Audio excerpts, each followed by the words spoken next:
देश भर में कोरोना का सितम देखने को मिल रहा है। कोरोना से निजात पाने का सिर्फ और सिर्फ एक ही रास्ता है और वो है सोशल डिस्टेंसिंग।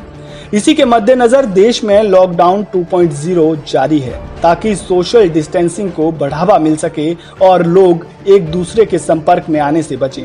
बावजूद इसके कोरोना वायरस के मामले लगातार सामने आ रहे हैं। देश भर में कोरोना के मामले 17,000 के पार पहुंच चुके हैं और वहीं 540 से ज्यादा लोगों की मौत हो चुकी है। कोरोना वायरस की महामारी के कारण देश में किए गए लॉकडाउन की वजह से रोज कमाकर खाने वालों के सामने रोजी रोटी का संकट पैदा हो गया है। संकट की इस घड़ी में दिहाड़ी कमाने वाले लोगों के लिए घर जाकर सब्जी बेचने का व्यवसाय उम्मीद की किरण बना है। रोजाना सब्जी की रेहड़ी लगाकर इन दिनों 250 से 300 रुपए तक ही ये लोग कमा पाते हैं, लेकिन सब्जी बेचने का काम भी इनके लिए खतरे से खाली नहीं है। आगरा में एक ऐसा मामला सामने आया है जिसने पूरे देश को हिलाकर रख दिया। यहाँ एक सब्जी बेचने वाले को कोरोना पॉजिटिव पाया गया तो करीब 2000 लोगों ने खुद को क्वारंटाइन कर लिया। जी हाँ, आपने सही सुना, मामला आगरा के हरिपर्वत में फ्रीगंज के चिमनलाल बाड़ा का है, जहां एक सब्जी बेचने वाला कोरोना संक्रमित निकला। पहले यह सब्जी विक्रेता ऑटो चलाने का काम करता था, लेकिन जब देश में लॉकडाउन हुआ तो इसके सामने आजीविका का संकट खड़ा हो गया, जिस वजह से इस व्यक्ति ने मजबूरी में सब्जी बेचना शुरू कर दिया।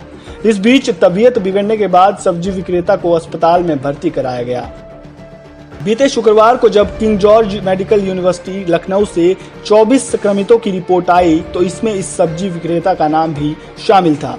जैसे ही ये खबर सामने आई वैसे ही जहां जहां भी ये सब्जी विक्रेता सब्जी बेचने गया था वहां दहशत फैल गई और करीब 2000 लोगों ने खुद को क्वारंटाइन कर लिया। इस मामले के बाद आगरा समेत पूरे देश में हड़कंप मच गया। वैसे ही आगरा कोरोना वायरस का हॉटस्पॉट बना हुआ है। यहाँ कोरोना वायरस के मरीजों की संख्या तेजी से बढ़ रही है। ऐसे में ये मामला योगी सरकार के लिए खतरे की घंटी है, क्योंकि आगरा ही नहीं, यूपी के 75 जिलों समेत पूरे देश में लॉकडाउन के चलते सारे काम धंधे बंद होने के बाद रेहड़ी ठेले पर ना जाने कितने लोग सब्जी बेच रहे हैं और ना जाने उनमें कितने कोरोना वायरस को लेकर घूम रहे हैं। ऐसे में अगर आप भी लॉकडाउन के दौरान घर पर होंगे और खाने के लिए आप भी सब्जी बाहर से लेकर आते होंगे, लेकिन यहाँ इस बात पर विचार करना होगा कि क्या उस सब्जी के जरिए आपके घर में कोरोना वायरस तो नहीं आ रहा है। अगर ऐसा हो रहा है तो यह सरकार की टेंशन को बढ़ा सकता है। आगरा में जो सब्जी बेचने वाला कोरोना पॉजिटिव पाया गया है, ना जाने उस जैसे कितने सब्जी विक्रेता देश की कितनी गली मोहल्लों में सब्जी बेच रहे होंगे। यहाँ सवाल ये उठता है कि देश में जो सब्जी बेच रहे हैं वो घर घर कोरोना तो नहीं बांट रहे, क्योंकि वो कोरोना से संक्रमित है इसका आपको पता नहीं होगा और जब आप उसके पास सब्जी लेने के लिए जाएंगे तो पल भर में ही आप कोरोना की चपेट में आ सकते हैं। अगर सब्जी के जरिए आपके घर में कोरोना वायरस पहुंच रहा है तो सरकार के सामने यहाँ सबसे बड़ी मुश्किल ये खड़ी होगी कि वो कैसे पता लगाएंगे कि सब्जी बेचने वाले के संपर्क में कौन कौन आया है। सरकार जहां कोरोना वायरस को रोकने के लिए लॉकडाउन जैसे सख्त कदम उठा रही है और इस जानलेवा वायरस के फैलाव को रोकने के लिए जितने भी प्रयास किए जा रहे हैं उस पर एक झटके में पानी फिर सकता है।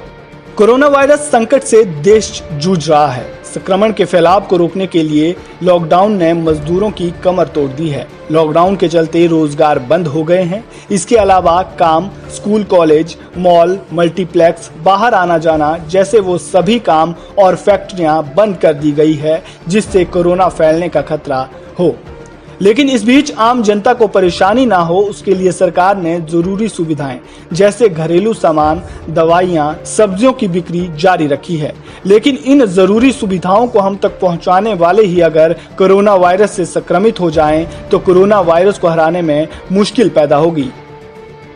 ऐसे में जरूरी है कि सरकार और स्थानीय प्रशासन इसे लेकर उचित कदम उठाए। Bureau report, A B star news.